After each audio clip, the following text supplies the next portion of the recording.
میاشت شوه. حضرت فاطمه رضی الله تعالی عنها په خپل کور کې موجود وه. حضرت علی رضی الله تعالی عنه دوه روټۍ راوړي او حضرت فاطمه رضی الله تعالی عنها ته فرمایل چې فاطمه دا یو روټۍ ته والا یو به زه والم. روټۍ نه بلکې چپاتی.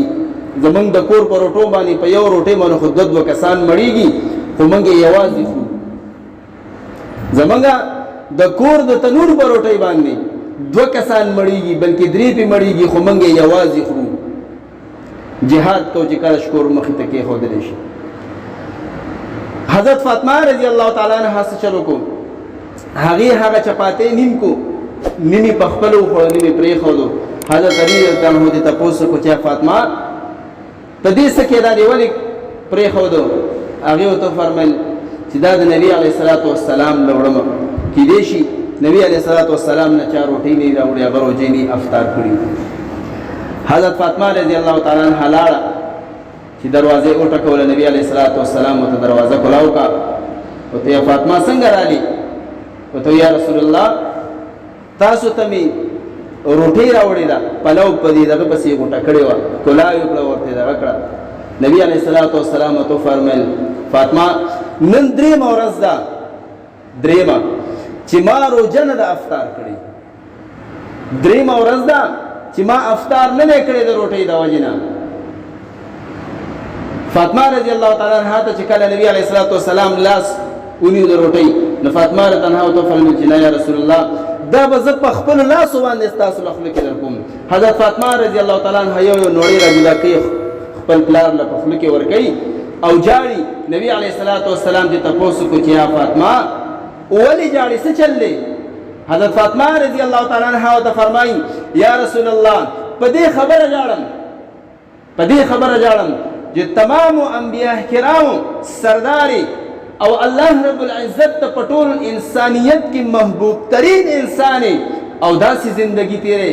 حضرت نبی علیه الصلاة والسلام ته فرمایل یا فاطمه دا موږ چې کومه سختې تیرو، دا موږ چې کومه زندگی تیرو، زمونږ د دې سختو په وجه باندې، زمونږ د داسې زندګۍ په وجه باندې به الله رب العزت زما د را روان امت ګناهونه معاف کوي. زما عزیزانو دا د نبی علیه الصلاة والسلام الفاظ. نن زمونږ څومره محبت دی، د هغه پیغمبر سره زمونږ څومره مینه ده چې هغه پیغمبر نه موږ په عرش کې ایر کړي نه موږ په فرش کې ایر کړي. په هر وخت کې خپل امت را مخکې کړی دی چې یا ربي امتي یا ربي امتي. حتی کې چې د زنکدن په وخت کې نبی علیه الصلاة والسلام د امت چغې والې چې الله زما د امت به څه کېږي، زما د امت به څه کېږي. الله رب العزت ته فرمایل چې ستا د امت په باره کې به تا زه خوشحاله کړم. هغې کې صحابه کرامو د دین د سربلندۍ دپاره څومره سختې تېرې کړي دي. نبی علیه الصلاة والسلام په خپله څومره سختې تېرې کړي دي. د صحابه کرامو واقعې زموږ مخې ته پرتې دي، د هغوی د زندګۍ احوال زموږ مخې ته پروت دی. وجه څه وه؟ اخر هغوی څه غوښتل؟ هغوی د الله رب العزت رضامندي حاصلول غوښتل چې زموږ نه زموږ رب راضي شي، زموږ پیغمبر زموږ نه راضي وي، چې د قیامت په ورځ باندې الله رب العزت داسې نه وي چې زموږ پکړ وکړي او موږ جهنم ته ګزار کړي. څومره جلیل القدر صحابه کرام، حالانکه هغوی ته په دنیا کې د جنت زیری ورکړی شوي، د هغوی باوجود به هغوی د الله رب العزت نه ډېر زیات یېرېدل. افسوس او تمناګانې به یې کولې چې کاش چې زه ونه وې، کاش چې زه بوټی وې، کاش چې زه خاورې وې، چې زما نه د قیامت په ورځ باندې تپوس نه کېدلی چې زندګي دې څنګه تېره کړې وه. تا په خپله زندګۍ کې زما حکمونه منلي او که نه ومنلي؟ حالانکې د صحابه کرامو په باره کې راځي چې کله به هغوی په یو لار روانو، خلکو به د هغوی طرف ته اشارې کولې چې هذا کلام الله یمشي. صحابي به روانو، خلکو به هغوی ته اشاره کوله چې هذا کلام الله یمشي، چې دا د الله رب العزت کلام روان دی. د هغې وجه څه وه زما عزیزانو؟